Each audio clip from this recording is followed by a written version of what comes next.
Good afternoon, everyone.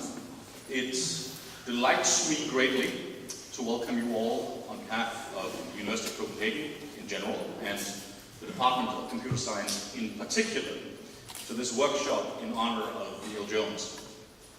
Now, I'm only on for 10 minutes, thankfully, and I'll walk you through the program in a moment, but I'd just like to say a few words on behalf of the organizing committee. So, Olivier, Jan, and Fritz has done an amazing amount of work putting all this together. Neil has done an amazing amount of work for many, many years. For which we're deeply thankful, even more than the organizing committee. But please, if you get the chance to thank not just Neil, but also Fritz, Olivier, and Jan during the break, I would be happy.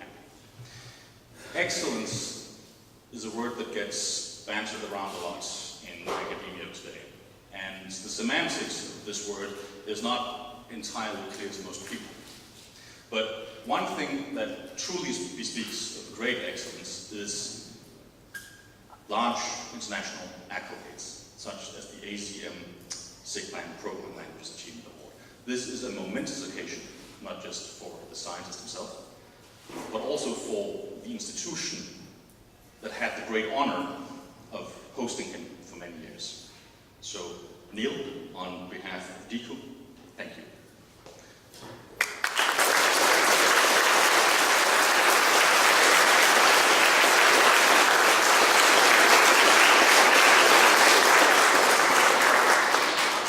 Save some applause, because you're going to applaud him several times today.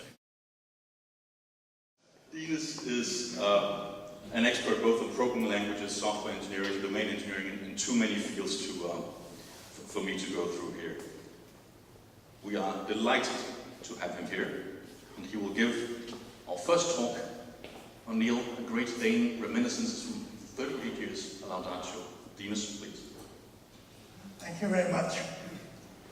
I was asked earlier about implying facts that I had worked out a separate talk here, but as you may notice from the date, August 26, 2007, for those of you who were born at that time and present, you will maybe recognize that this is a rehash.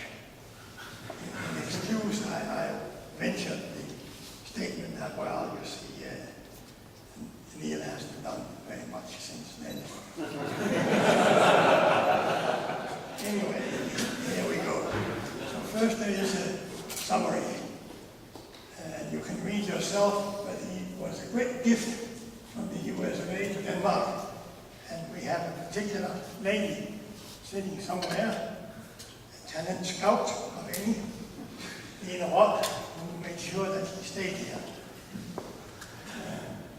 And then he's also a Danish citizen. Wonderful. People will repeat bullet number 3 several times. So I would just sort of reminisce over 3 seminal events in his life in Denmark, each of which would take 1 slide each. And then I will finish with a more controversial slide, standing for the red line here in the middle. And I do so even though you may all agree basically with the idea here, but I do it since I have a captive audience. So 3 highlights. So yes, it nearly all went wrong. And we might not have had Neil as a royally appointed professor. As I did last time, I will not go into any details, also at this event. But we are very glad that it resolved, and we have, among many other people, Peter Sestoft, very much to thank for that. Then there were the partial evaluation and mixed computation symposia, in particular the one held here in Denmark. The background was that I wanted to visit the Soviet Union. I wanted to visit Siberia. So I read a paper by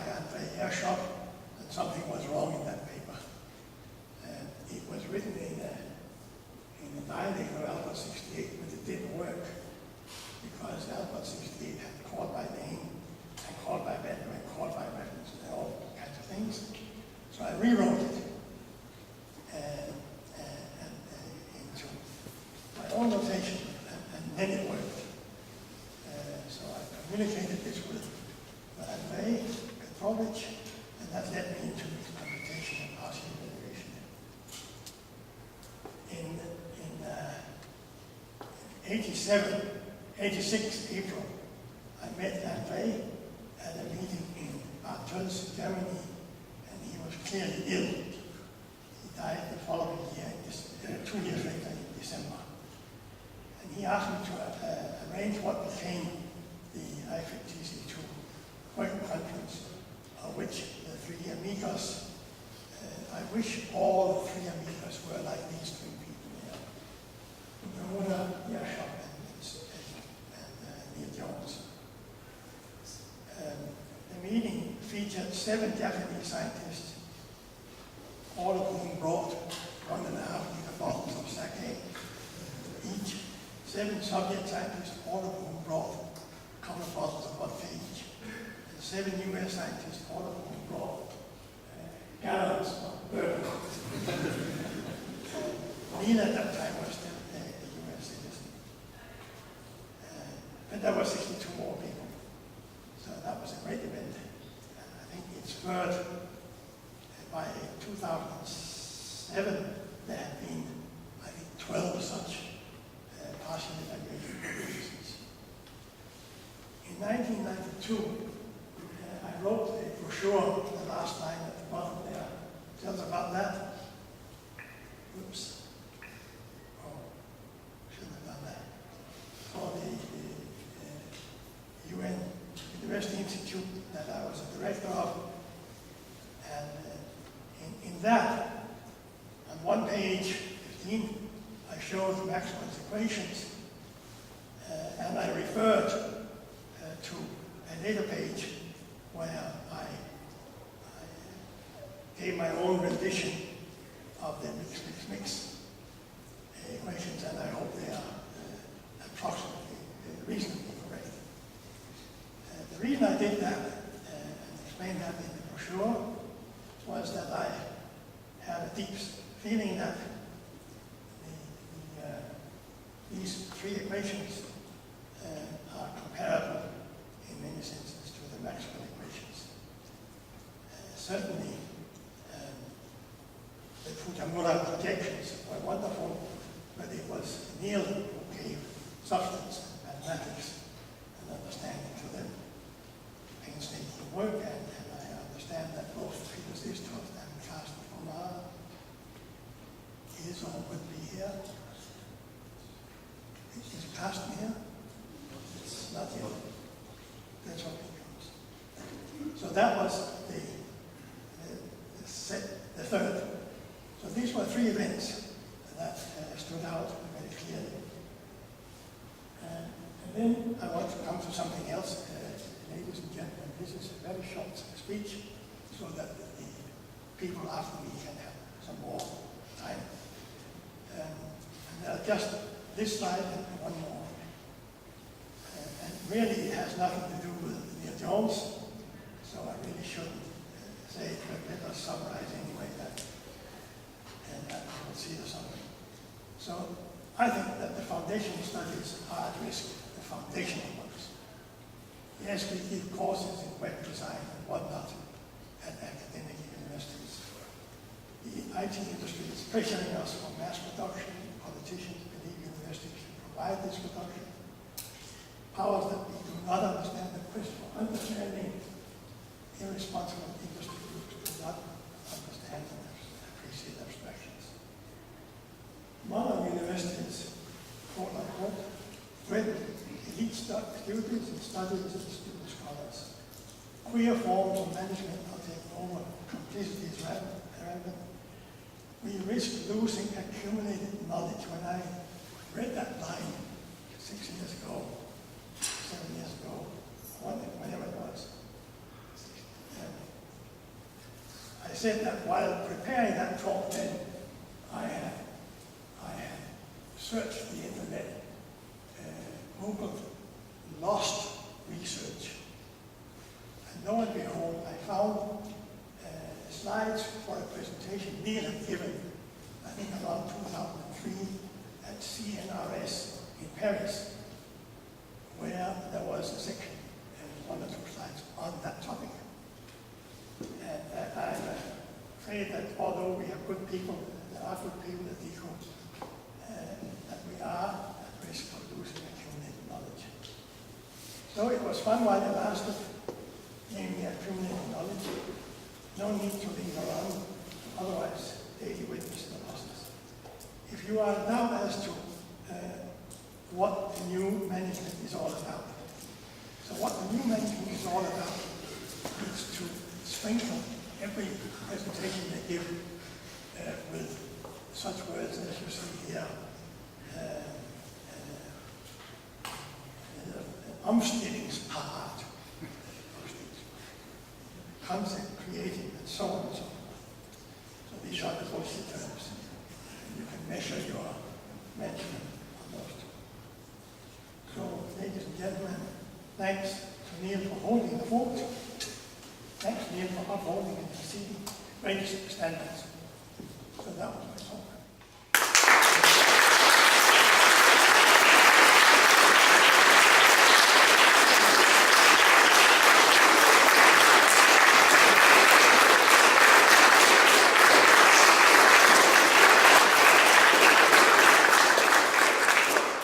Are there any questions for this?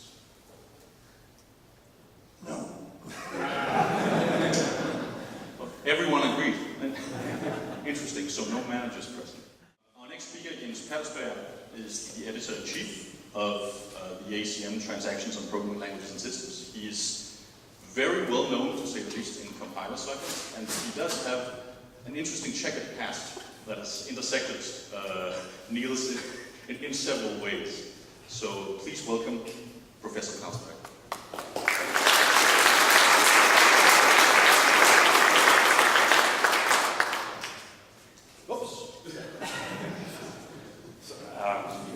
First of all, thanks to the organizers who are sitting here for inviting me. I had Neil on my PhD committee. I graduated in 1992, and one of my proudest moments happened in 1993 when Neil, by mistake, I think, referred to me as one of his students. And I thought I would take up to the possibility here of talking about something close to my heart, which is types, and talk about what is the type of a partial evaluator. And so I went back to the books by, we have Neil here and Peter is here, and I think Carsten is not here today, am I right?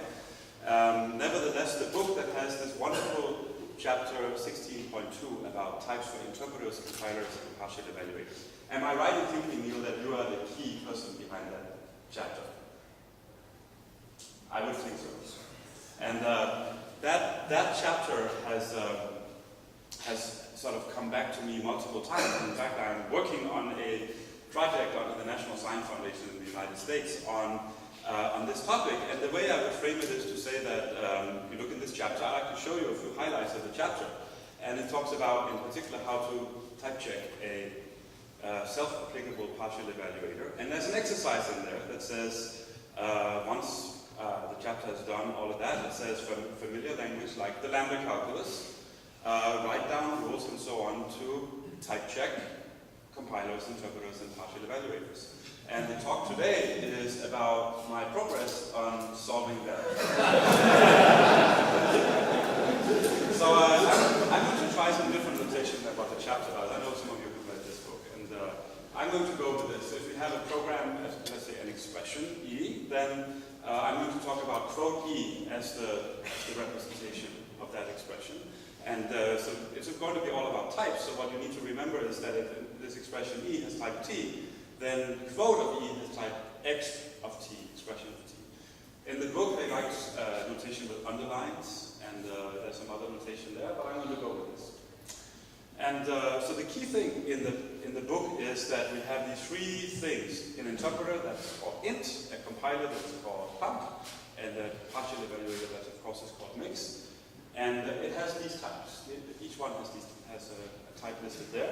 And so just to tell you what's going on, the interpreter has type expression alpha to alpha. So it means if you have a program that returns a value of type alpha, then what the interpreter will do is that it will take a representation of that program and then run the program and produce the result.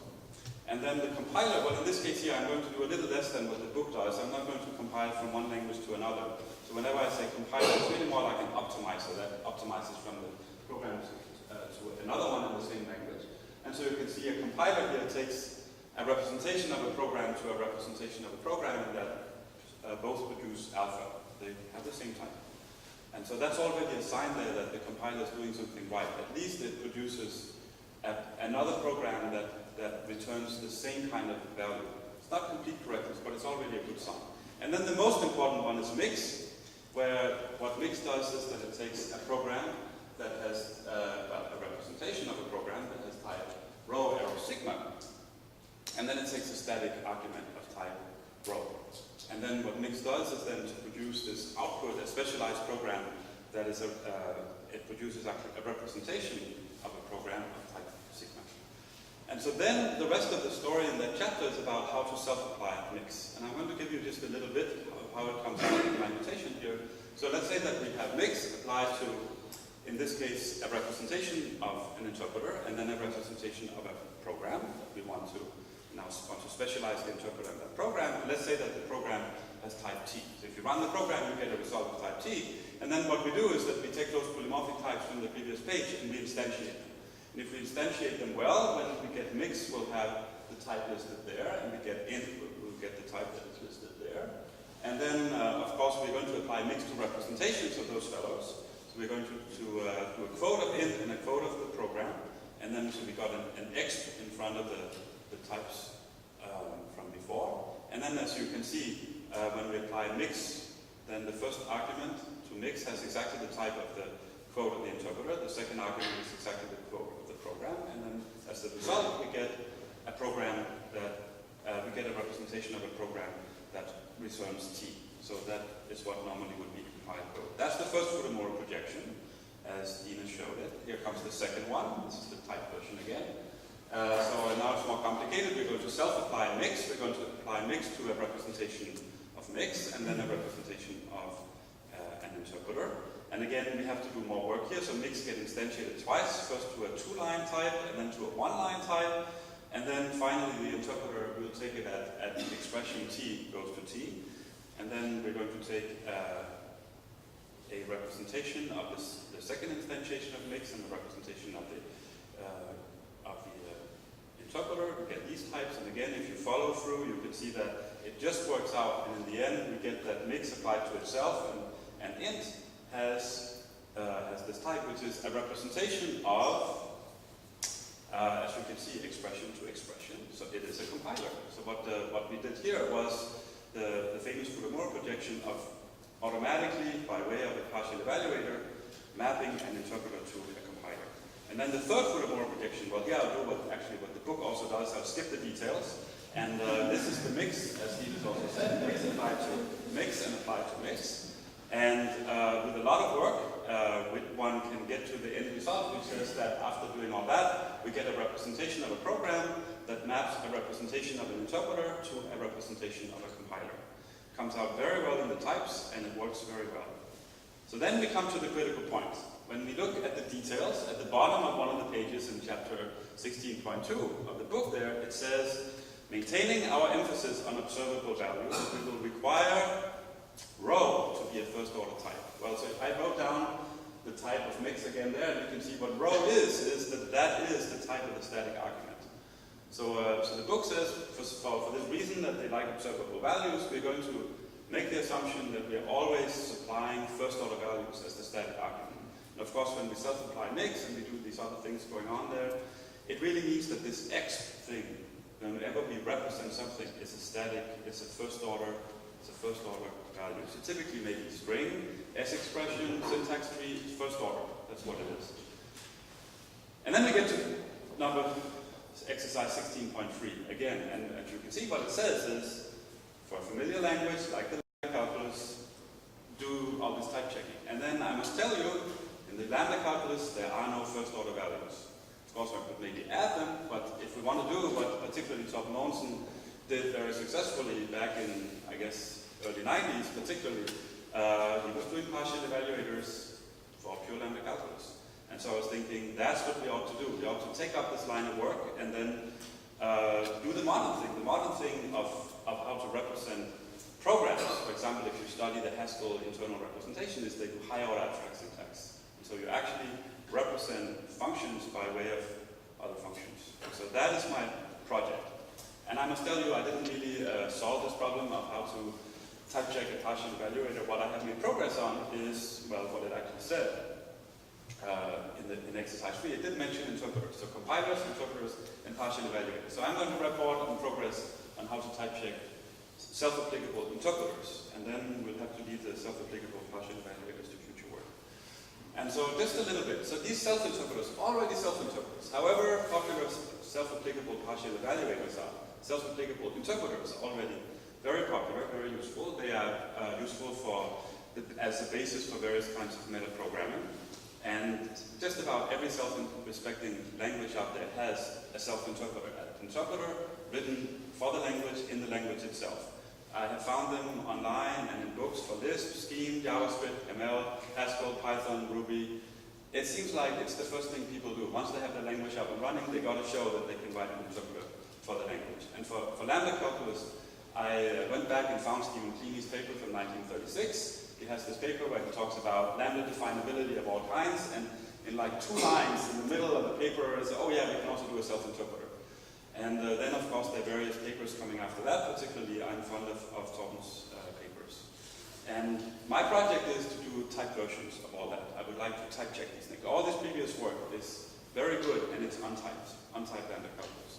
And so what I would like to do is to be able to, really what I would like to have is a typed version of JavaScript that would allow us to do all this stuff in JavaScript, but we'd be able to type check all of that, be able to write type checkable meta programs. There are various other people I could mention here. So of course, we have Wale Taha sitting over here on the side. He has been doing work on self-interpreters. I couldn't possibly mention all of it.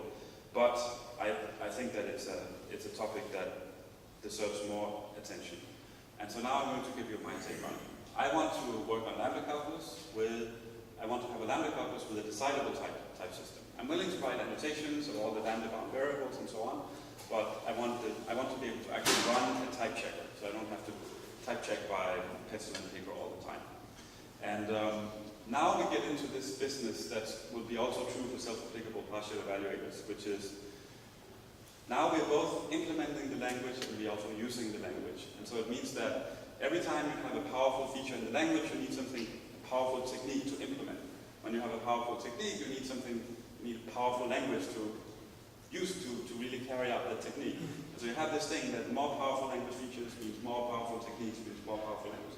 When is it going to end? And I'm going to give you a little bit of a sense of where I think it should end, where it can end. So a little bit of history here. You saw that these interpreter, compiler, partial evaluators have polymorphic types.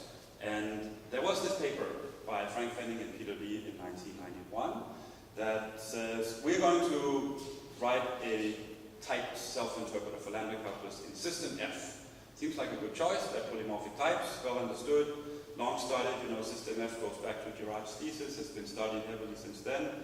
And what they did was already in the second line of the abstract, they said meta-circularity of system F seems to be impossible. And then they go on to say, but let's tell us what we did anyway. Just they say, we tried to solve this, we couldn't do it, but what they did was that they implemented system F in F omega. And to a first approximation, what this means is they have all this polymorphism around, they need a little more. So that's exactly the story from the previous slide. To do all this stuff, they need a little more. And then they're kind of unhappy, so they said, so let's try to implement an interpreter for F omega. And then they implemented that in F omega plus, that has even more polymorphism in it. And then they said, okay, and then we stop here. And so what they did was that they got all the way to F omega with a kind polymorphism, and it's like, once you start to look for all these type rules, it's easy to get really tired. I certainly do every time. And there's just a lot of stuff going on. Then came what I think was sort of second breakthrough here, which was a paper by Wendell, Osterman, and Hofer, PLBI 2009. I happen to be the champion of the paper on the PLBI committee, but let me tell you what it says. What they did was that they said, this just seems to be going on. They have this memorable sentence in there that sort of picks up on the Fenning-Lee paper and says, so now that Fenning-Lee paper got to kind polymorphism. We've already stacked up terms and then types and then kinds, and then they say, okay, so if we're going to represent kind polymorphism, then we need something even higher, some higher level form of polymorphism. This just will never stop. So what we will do instead, the author said, was that we will do something else. So they have a calculus they call F omega star, and that has type colon type. So if that means anything at all to any of you, it's sort of like type colon type means you really kind of close the loop somewhere so that everything is kind of the same. And there's a famous other paper by somebody that says that if you have type colon type in your system, then type checking has no chance of being decidable. So for this type system with undecidable type checking, they actually wrote the first self-interpreter for lambda calculus. Wonderful stuff. And then I had a paper with Barry J in ICFP 2011 where we want to push this a little further. And so now I'm going to skip some details, which is there are actually two forms of self-interpreters. There are self-interpreters of the kind that was mentioned in the book. And then there's another kind of self-interpreter which is actually much closer to the ones that I listed, all these sort of Python, Ruby, JavaScript, ML, scheme, and so on, which is just a little bit different in how it goes with representations and stuff. I could talk about this all day, but I'll just tell you that what we did in this paper is that we worked with a combinator calculus, so not with lambda calculus, but something related. And we did write two forms of type self-interpreters in there, so we could both write the kind of self-interpreter that from that PLDI 2009 paper, and then this other kind. And we were also working in a type system with undecidable type checking. So then what? So now what I will do is that I will give you the story about where this ends. So it turns out that it is not true that you just have to build these towers upon towers and never end and have to sort of close the loop with type colon type. And instead of giving you technical details, I will just give you some pictures here. Here's system F. It has terms and types, and the types can be polymorphic types, so that's what it is. And you can see at the bottom, we can do type abstraction and type application. And just to follow the line of the Fenning-Lee paper, arrow here means represented in, so they could represent system F in F omega. And what they do in, well, not they, but F omega is an old system defined by other people. What happens there is essentially that we add functions at the type level. So now we can do even more at the type level. And then, of course, what Fenning-Lee also did was that they implemented F omega in F omega plus. And so what happens at F omega plus is that now we introduce we start to do more with these kinds, and that's sitting there.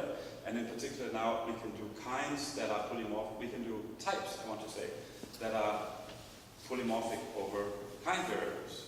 So that's very good. And then it turns out that there's another system one can actually build on top, which is the one I'm working with, system U. And so a little bit of history. Girard's thesis is famous for system F, and you all know that there was a time when in the early 70s when in Europe, Girard had system F, and in the United States, John Reynolds had the polymorphic lambda calculus, and it turned out they were kind of the same in some ways. But later in Girard's thesis, the only people who read a little further was system U. And system U is what's on the screen here. And that turns out to be a wonderful system in this setting, because that is the system where we can implement system U in itself. And that is exactly what these previous papers have said. It's impossible that there seems to be no place where one can tie the loop, but system U is exactly the place to do it. And it turns out that system U is just one little step above where the Fenning-Lee paper stopped, which is we add kind polymorphism. So you can see there the red stuff in the top right corner, that is polymorphic kinds. And that turned out to be just a ticket. And the reason is that we now get something extra at the type level and the kind level, but as you can see, there are no new terms. And that turns out to be a wonderful thing. And I just want to give you just a little bit of how our self-interpreter, our self-applicable self-interpreter works. So in fact, I'll not say much about it, but we have to now define everything in system U. So first of all, of course, there are no first-order types. Everything is just arrow, arrow all over the place. And so we did another trick. We went back to Bjørner, who had this paper in 1992 where he introduced pure type systems. Some of you will know what it is. It's a very neat way of folding a lot of type systems into, so we just put them all under one hat, and then there's a couple of knobs you can change, and And then you can get system F omega plus, system U, many other things. And that turns out to be very good for having a small uniform representation. And so now if you look at the previous slide, you can see I have these apps, there's 6 of them. If you look at the previous slide, you will see if you count not too carefully, there are 3 forms of application at the bottom, actually 4 forms of abstraction at the term level. Just above, you can fold 2 of them together, and then you get 6 things to worry about. And so that's what we do. We define types for the representations that we need for each of those 6, and then this X type that used to be a first order type in Neil's book now becomes this kind of very long thing that we can think of as the type of a big case statement that can do one thing for each of these 6 possibilities of abstractions and applications. And here's the self-interpreter.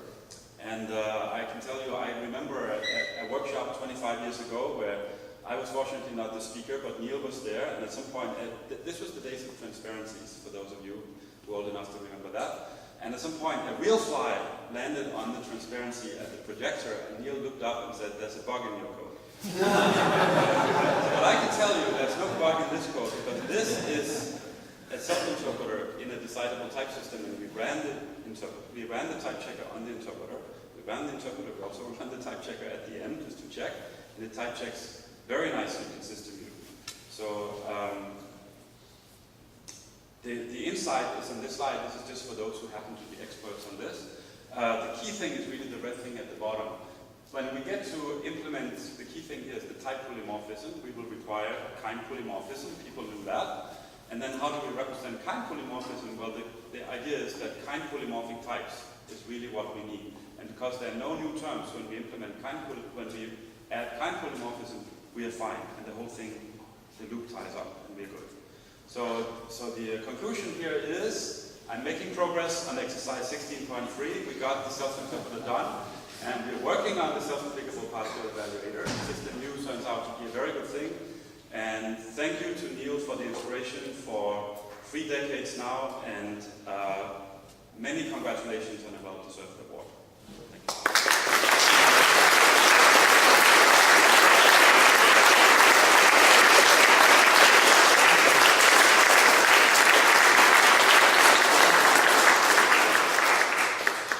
Thank you, Jens. Any questions to Jens?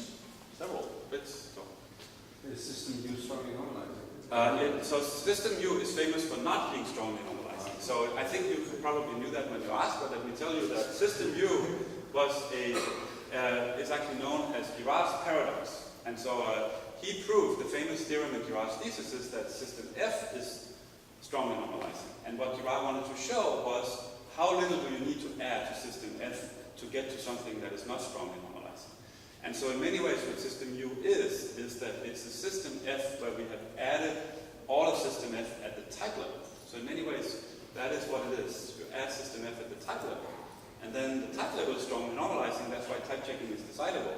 But the term level, there's these amazing things that that you can show this ruins strong normalization.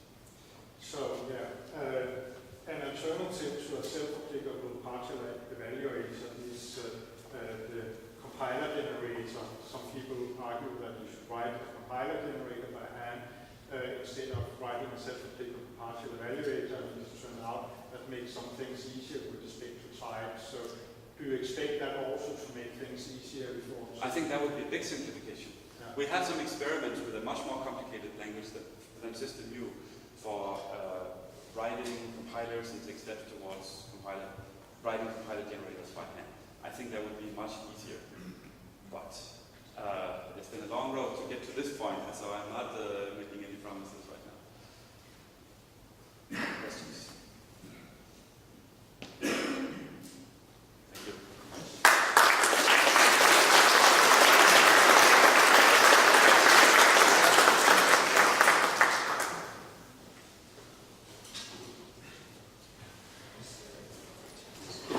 So our final speaker of this session is Sestoft, who is an authority on programming language technology, and in particular the application of programming language technology.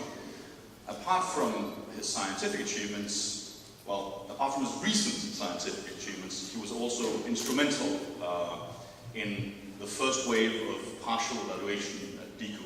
And it turns out probably that he's going to talk about that. So, welcome, Peter. Yeah.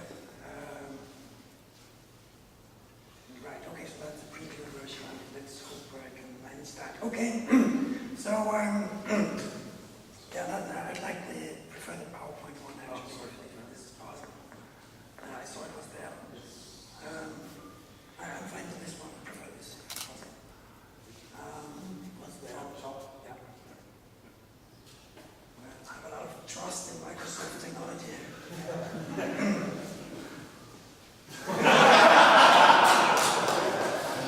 Thank you. Okay, so I'll give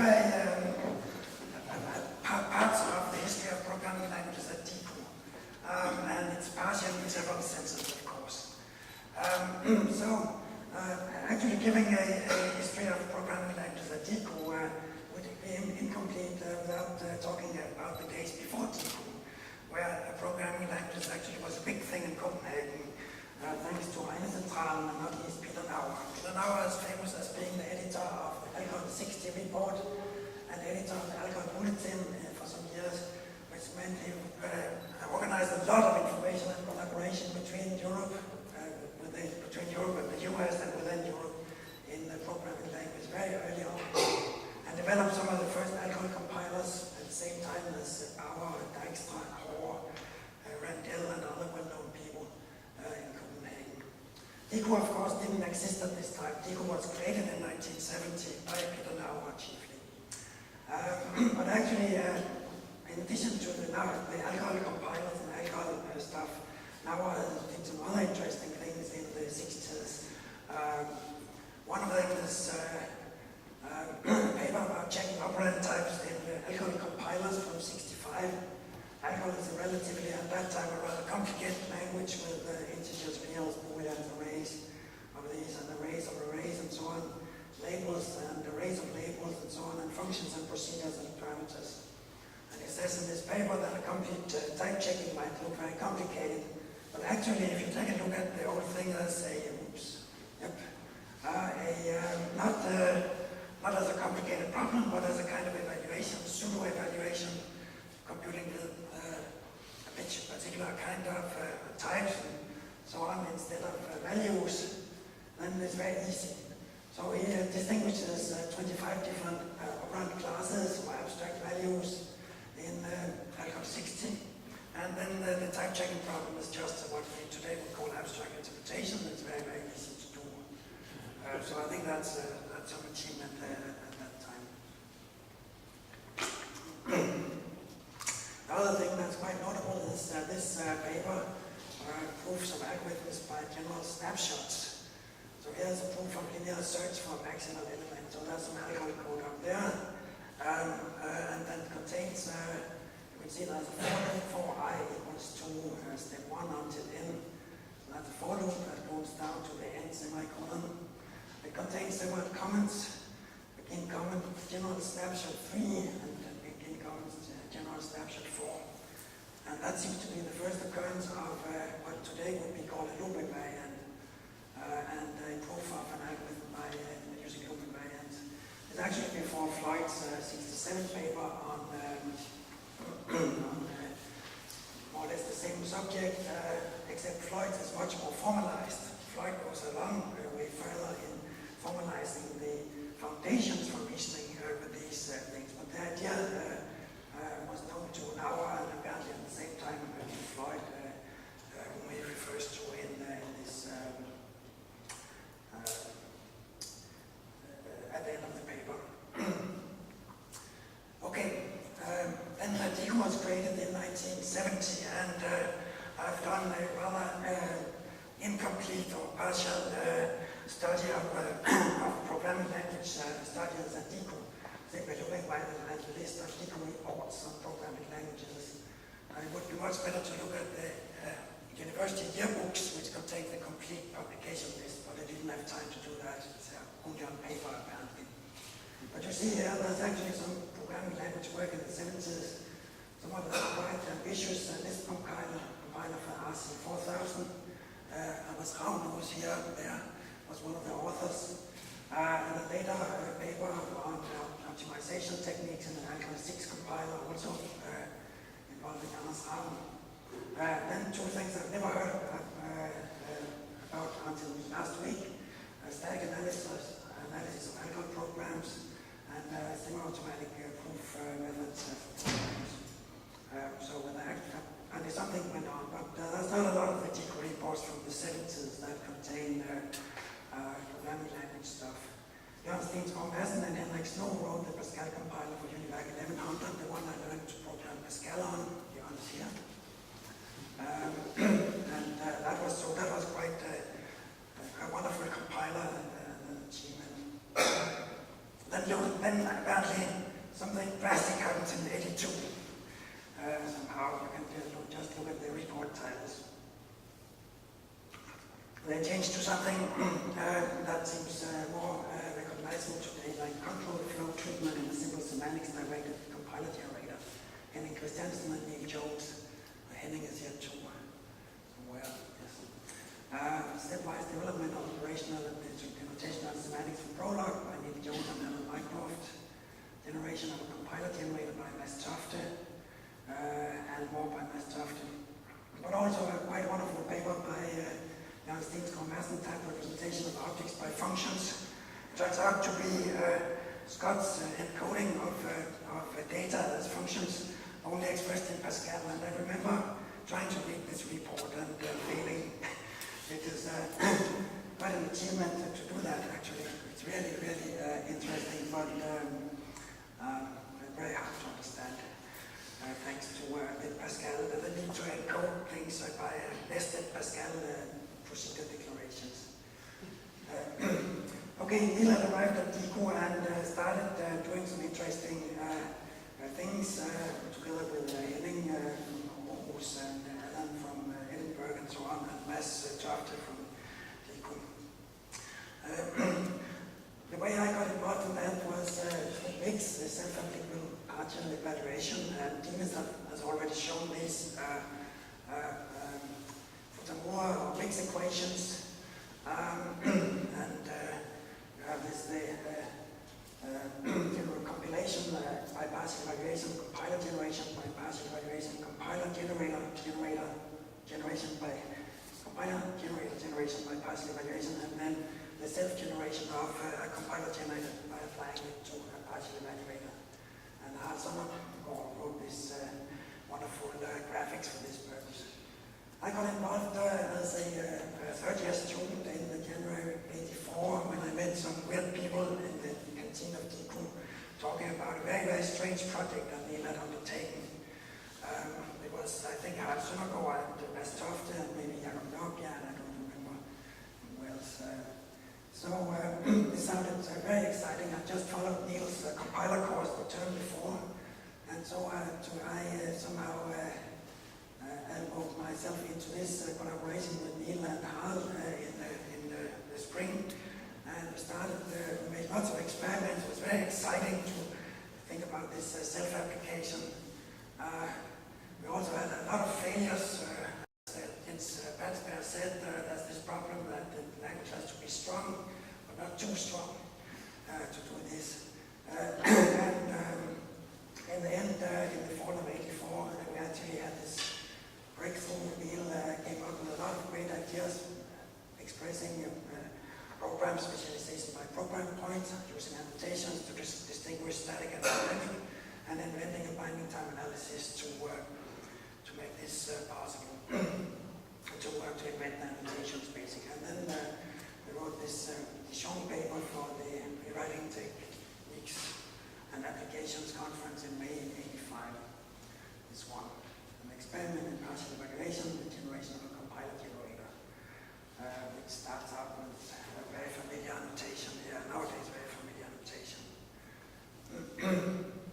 Then I think this was a very important event because it generated so much excitement and attracted a lot of good people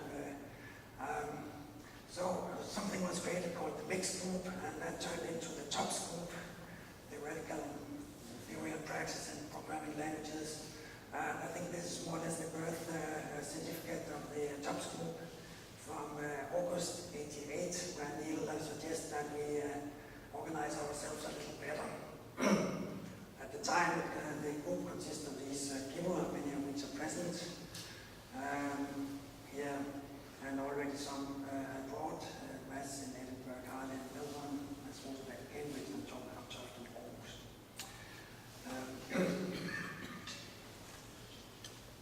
At some point, which I think we should be date to '89, so we got so organized that all publications by the TOPS group got numbered, numbers, and I've tried scraping a web page and writing a Perl script and created this graph of TOPS papers per year. So this is master's thesis plus published papers plus everything.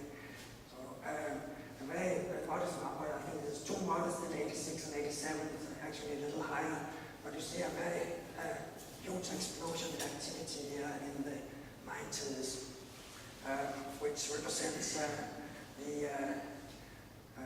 lot of activity there. And Neil is core to all of that. He organized this in many wonderful ways, which I'll try to illustrate. One of the publications here in '93 is this book that has already been mentioned by Jens. It came out in '93, but it took 4 years to write it, or something like that. And that's a very highly cited thing. I think that every copy sold must have been cited at least once. This is quite good. But actually the group did a lot more than partial evaluation. I think that this self-application was sort of a spectacular, maybe not easily understandable, but it's easy to excite people about it. But what happened in the TOPS group around Neil was a lot more than partial evaluation. So Olivier Domier and Felinski's work on representing control is highly cited too. Lars Ole Andersen's PhD thesis is cited more than 1,000 times. And I think that's not because of the partial evaluation of C, but because of the C pointer analysis that he invented. Lars Ole is here also. I haven't seen him for 20 years, but there, yeah.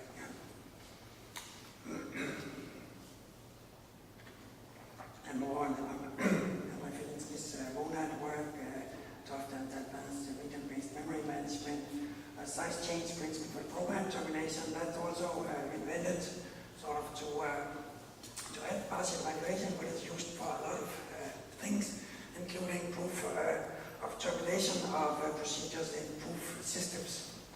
So also highly cited. And I think there's a lot of things go out of this partial evaluation, but even if partial evaluation itself is not widely used. I think basically what Neil did from the mid-80s to for many years was to run an elite study program.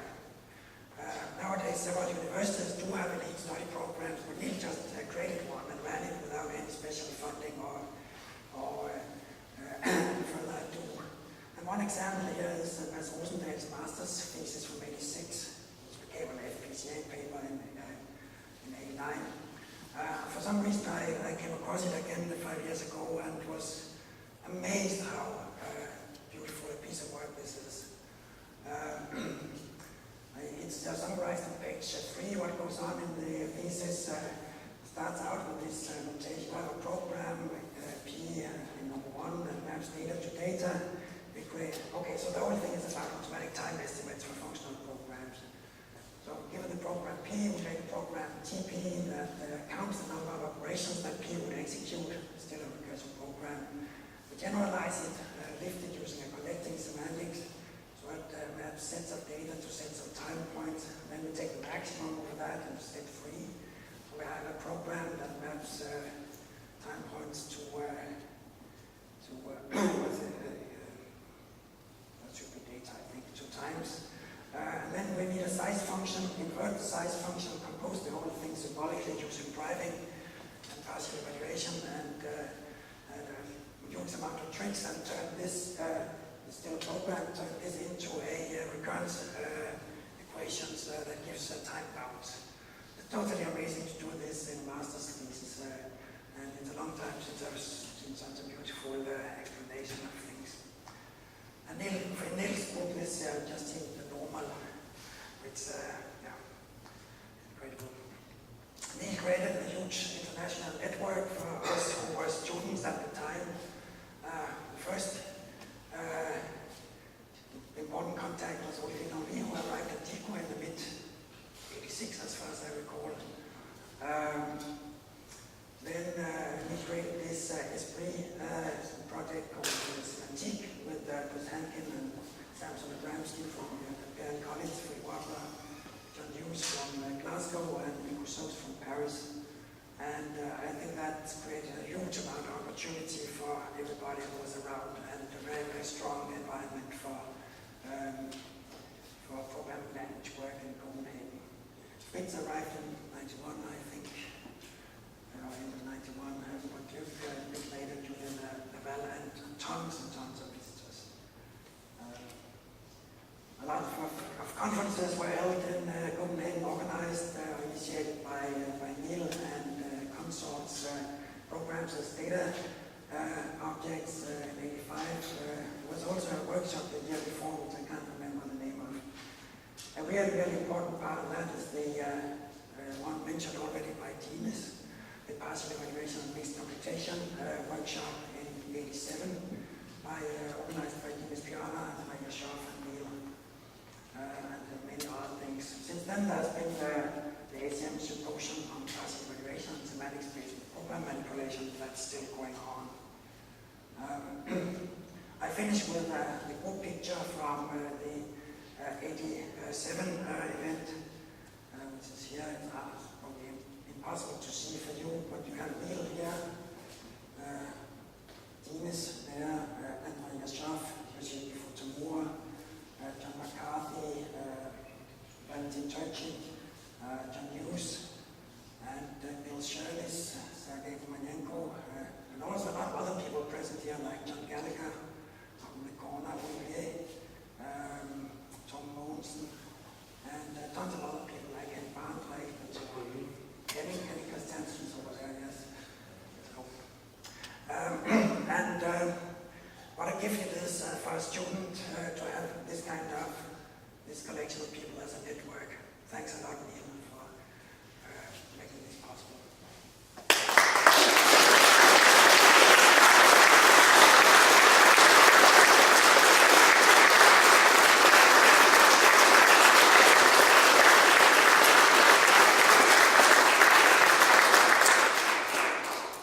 Any questions for Peter? I think another important event was the summer school for partial evaluation that we took. I don't recall the year, sometime in the 90s. 96 or 8 or yeah. Yeah, so I said this is a very partial story. It doesn't really say very much after the mid-90s. So, but you're right, there are lots of more important events, lots more important work, and many wonderful people that are not mentioned here.